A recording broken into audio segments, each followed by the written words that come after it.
अस्सलाम वालेकुम, मैं हूं शौकत कियानी। आज हम बात करेंगे डीएचए वैली इस्लामाबाद की।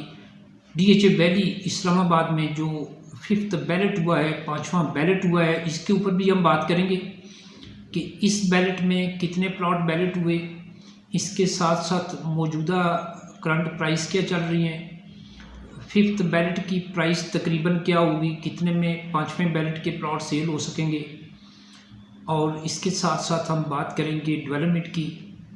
डेवलपमेंट डिले क्यों हुई, इसके ऊपर भी बात करते हैं कि ये प्रोजेक्ट 2008 में लॉन्च हुआ, बुकिंग हुई 2008 में, और अभी तक ये प्रोजेक्ट मुकम्मल तौर पे डेवलप नहीं हो सका। इसकी क्या रीज़न थी, इसके ऊपर बात करेंगे। वीडियो शुरू होने से पहले आप चैनल को सब्सक्राइब कर लें, बेल आइकन को प्रेस करें ताकि तमाम नई वीडियो बर वक्त आप तक पहुँच सके। जैसा कि आप जानते हैं कि 5वां बैलेट जो है फरवरी में होना था लेकिन नहीं हो सका, और फिर मार्च भी गुजर गया। 27 अप्रैल 2023 को 5वां बैलेट हुआ। इस बैलेट में तकरीबन 2000 के आसपास प्लॉट बैलेट हुए। इनमें कुछ 5 मरला के रेजिडेंशियल प्लॉट थे, कुछ 8 मरला के थे, और कुछ कमर्शियल प्लॉट थे 4 मरला और 8 मरला, और कुछ यहाँ पे शॉप्स थी, वो भी बैलेट हुई है। तो तकरीबन 2000 के आसपास यहाँ पे प्लॉट बैलेट हुआ है। हम ये समझते थे कि यहाँ पे तकरीबन इस बैलेट में 5000 के प्लस माइनस में प्लॉट बैलेट होंगे, लेकिन ये बैलेट बहुत छोटा बैलेट था, बहुत कम प्लॉट इसमें बैलेट हुए। और अब हम उम्मीद करते हैं कि आने वाला जो बैलेट है उसमें मुमकिन है कि काफ़ी बड़ा नंबर प्लॉट का होगा जो बैलेट होंगे। मुमकिन है कि 5000 के ऊपर नीचे प्लॉट आने वाले बैलेट में बैलेट हो सकें। अगर हम मौजूदा डेवलपमेंट की बात करें तो जैसा कि आप जानते हैं, मुख्तलिफ वीडियो में आपको हम दिखाते भी रहते हैं कि डीएचए वैली में, सेक्टर बोगनविला में, ओलियंडर में, डैफोडिल में, लिली में, मैग्नोलिया में, रोज़ में, ब्लूबेल में डेवलपमेंट का काम चल रहा है। ये जो नया बैलेट हुआ है, 5th बैलेट जो हुआ है, इसमें सेक्टर ट्यूलिप को भी शामिल किया गया है, जबकि इससे पहले कोई भी प्लॉट सेक्टर ट्यूलिप में बैलेट नहीं हुआ था। फर्स्ट टाइम सेक्टर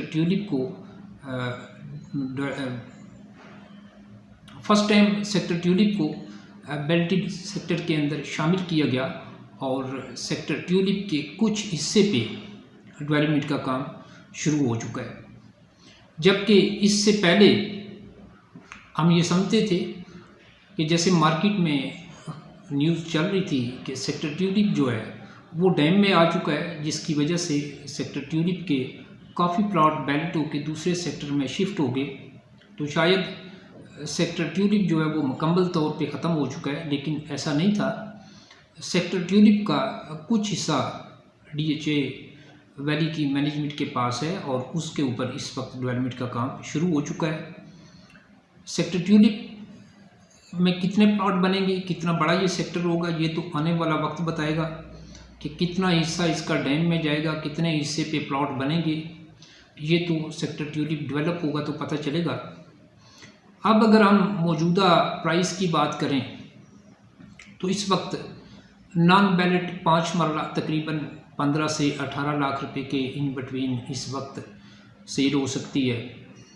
8 मरला नॉन बैलेट तकरीबन 20 से 24 लाख रुपए के इन बिटवीन है, और जो 4th बैलेट 5 मरला है वो तकरीबन 27 से लेके 30 लाख रुपए के इन बिटवीन इस वक्त सेल हो सकती है।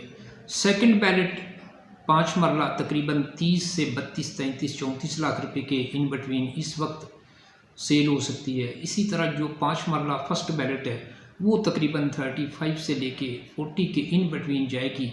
जिनके पास पोजीशन लेटर हैं वो तकरीबन 38-40 की ब्रैकेट में सेल होती हैं, और जिनके पास पोजीशन लेटर नहीं है ये फाइलें तकरीबन 35 से लेके 36-37 के in between he first ballot की सेल हो सकती है। इसके बाद अगर हम 8 मरला की बात करें तो 8 मरला की जो 4th बैलेट है वो तकरीबन 37-38 मैक्सिमम 40 लाख रुपए तक सेल हो सकती है, और जो सेकंड बैलेट है 8 मरला की वो तकरीबन 40 से लेके 45 लाख रुपए के इन बिटवीन है, और जो फर्स्ट बैलेट है 8 मरला की वो तकरीबन 45 से लेके 55 की ब्रैकेट के अंदर सेल हो सकती है।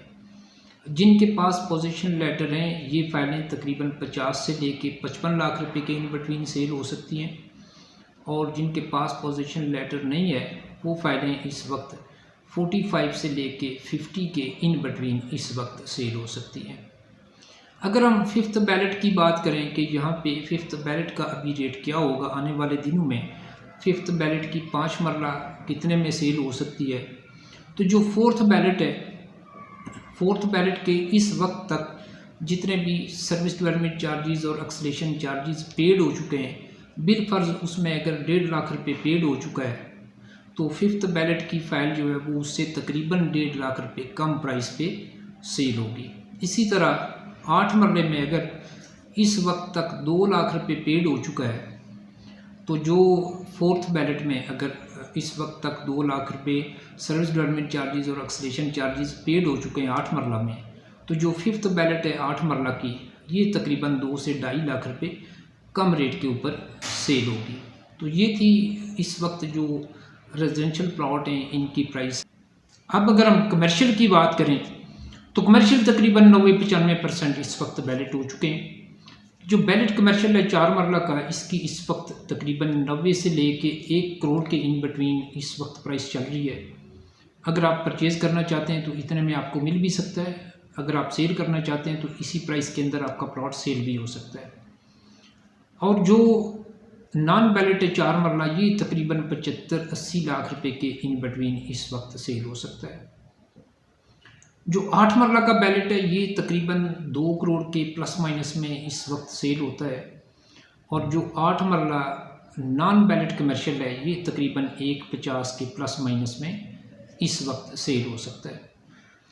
जितने भी ट्रांसफरेबल कमर्शियल प्लॉट थे इस वक्त जो बैलेट हुआ 27 अप्रैल 2023 को, इसमें जिन लोगों ने अपने नाम पे करवाए हुए थे उनके प्लॉट बैलेट में आ गए, और जिनके पास अभी तक ओपन फाइलें थी वो बैलेट में नहीं आई। अब अगर हम DHA होम की प्राइस की बात करें तो इस वक्त तकरीबन कुछ 60 से लेके 70 लाख रुपए के इन बिटवीन 5 मरले का होम मिलता है, और जो 8 मरले का है वो तकरीबन जो तैयार घर हैं वो 1.30-1.35 से लेके 1.50-1.60 लाख रुपए के इन बिटवीन है, और जो 8 मरला के स्ट्रक्चर हैं वो तकरीबन 1.15-1.20 से शुरू होते हैं और मैक्सिमम 1.50 तक भी चले जाते हैं। अब हम बात करते हैं कि ये प्रोजेक्ट इतना डिले क्यों हुआ, इसकी लैंड एक्वायर क्यों नहीं हो सकी, ये क्या वजह थी। जब 2003, 4 में 5 में इस इलाके में ज़मीनों की ख़रीदारी हो रही थी, डिफेंस DHA हाउसिंग अथॉरिटी यहाँ पे ज़मीनों की ख़रीदारी कर रही थी, तो उस वक्त क्योंकि ये जॉइंट वेंचर था बैरिया टाउन, अबीब रफ़ीक और DHA का, तो जो भी लोग वहाँ पे ख़रीदारी कर रहे थे, बिल फ़र्ज़ एक मौज़ा है और वो तकरीबन 2 किलोमीटर में फैला हुआ है, तो 2 किलोमीटर के अंदर किसी की ज़मीन मगरब में है, किसी की मशरक़ में है, किसी की शुमाल में है, किसी की जनूब में है।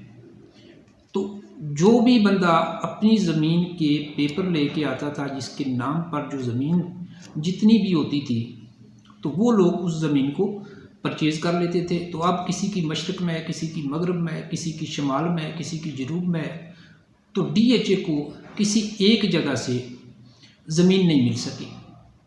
अगर तो उस वक्त ख़रीदारी होती खसरा टू खसरा होती कि एक खसरा नंबर के साथ जो दूसरा मिला हुआ खसरा नंबर है, तो इसी तरह स्टेप बाय स्टेप आगे बढ़ते, तो फिर तो ये एक जगह के ऊपर अगठी ज़मीन होती। और यहाँ पे उस वक्त जो 2010-11 में कोई वर्क स्टार्ट हुआ था जिसमें सेक्टर ब्लू बेल और कुछ दीगर सेक्टर के कुछ एरिया डेवलप हुए थे, तो उस वक्त ये डेवलपमेंट चलती रहती और DHA वैली मुकम्मल तौर पे डेवलप हो जाता। लेकिन क्योंकि ख़रीदारी इस तरह से थी कि ज़मीन DHA के पास अगठी नहीं थी, बीच में होल्डिंग एरिया थे, लिटिगेशन थी, तो DHA भी वहाँ पे डेवलपमेंट का काम मुकम्मल तौर पे कर नहीं सकता था। जो एरिया DHA के पास था वहाँ पे डेवलपमेंट की, और बीच में लिटिगेशन थी, और उससे आगे अगर 100-200 कनाल ज़मीन थी DHA के पास तो DHA वहाँ पे भी डेवलपमेंट नहीं कर सका। जैसा कि मेरे इल्म में है और वो इलाका मैंने देखा भी हुआ है, क्योंकि मेरा इसी इलाके से तल्लुक़ है जहाँ पे DHA वैली बन रही है। तो जब यहाँ पे ख़रीदारी हो रही थी तो वो भी जो ख़रीदारी का तरीक़ाकार था, जिस तरह से ख़रीदारी हुई, उससे भी मैं बाखूबी वाकिफ़ हूँ किस तरह ख़रीदारी हुई और उससे आगे क्या मसले मसाइल पैदा हुए। जहाँ पे मेरा गाँव है, मेरे गाँव की मशरक़ की साइड के ऊपर इस वक्त भी DHA के पास तकरीबन 1500 कनाल के आसपास का एक अगट्ठा पीस है, लेकिन वो जहाँ पे DHA वैली का इस वक्त वर्क चल रहा है, यहाँ से तकरीबन 6-7 किलोमीटर पीछे है। सेक्टर ब्लू बेल्ट से आप जब पीछे जाते हैं तो उससे पीछे eglantine, daisy, zinnia, snowdrop, marigold, gloxinia, iris, lotus, lavender, ये तो आप DHA के मैप के ऊपर, की प्लान के ऊपर देखते हैं तो ये तो लिंक हैं आपस में।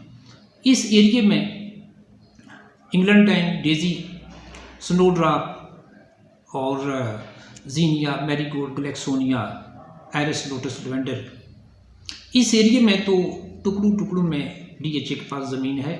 तकरीबन आज से 1 साल पहले उस साइड का मैंने विज़िट किया और कुछ इलाके मैंने आपको दिखाए थे कि जहाँ पे तकरीबन 2010-11 में DHA ने कुछ डेवलपमेंट की थी, लेकिन फिर वहाँ से डेवलपमेंट का काम रोक दिया गया, और जब दोबारा डेवलपमेंट का काम शुरू हुआ तो वो शुरू के सेक्टर में ही हुआ, ओलेंडर में, डैफोडिल में, लिली में, मैग्नोलिया में, बुगनविला में और रोज़ में, ब्लूबेल में। तो ये जो दूसरे सेक्टर थे इंग्लैंटाइन के, डेजी के, zinnia, snowdrop, iris, lotus, lavender, marigold, gloxinia, तो इस तरफ डेवलपमेंट का काम नहीं हुआ। इस तरफ भी बीच में कुछ ओल्ड लिटिगेशन है, जब वो क्लियर होगी तो ये अगट्ठा एक पीस बनेगा तो यहाँ पे डेवलपमेंट होगी। तो अगर हम एरिस, लोटस, लेवेंडर की लोकेशन की बात करें तो यहाँ से भी तकरीबन 4-5 किलोमीटर पीछे चले जाएँ मशरक़ वाली साइड पे, तो वहाँ पे तकरीबन 1500 कनाल का अगट्ठा एक पीस है जो DHA के पास मौजूद है। वहाँ पे तकरीबन फर्स्ट टाइम वहाँ पे DHA ने कब्ज़ा लिया था 2006 में, और उसके बाद फिर 2010-11 में, 2010-11 या 12 की बात है, वहाँ पे दोबारा उसका वो ज़मीन रिकैप्चर हुई, दोबारा उसका कब्ज़ा लिया गया। तो अब तो वो कब्ज़ा DHA के पास है, लेकिन DHA अगर उस एरिए में मज़ीद डेवलपमेंट में ताख़ीर करेगा तो वो रकबा दोबारा रिकैप्चर भी हो सकता है। जिन लोगों ने वो ज़मीन सेल की थी वो दोबारा उस पर काबिज़ हो सकते हैं। तो ये थी इस वक्त की सूरत हाल। DHA वैली जिस इलाके में बन रहा था, उस वक्त की जो मैनेजमेंट थी, जो ज़मीन परचेज़ कर रही थी, परचेजिंग का तरीक़ाकार सही ना होने की वजह से ज़मीन तो काफ़ी DHA की जो उस वक्त मैनेजमेंट थी, या जो भी लोग जॉइंट वेंचर था, ये इसके पार्टनर थे, इन लोगों ने जो ज़मीन वहाँ पे परचेज़ की थी, ज़मीन तो काफ़ी परचेज़ की, लेकिन ज़मीन अगट्ठी ना होने की वजह से यहाँ पे डेवलपमेंट नहीं हो सकी। तो इंशाल्लाह एक नई वीडियो के साथ दोबारा आपसे बात करूँगा। अब तक के लिए इतना ही। Thank you.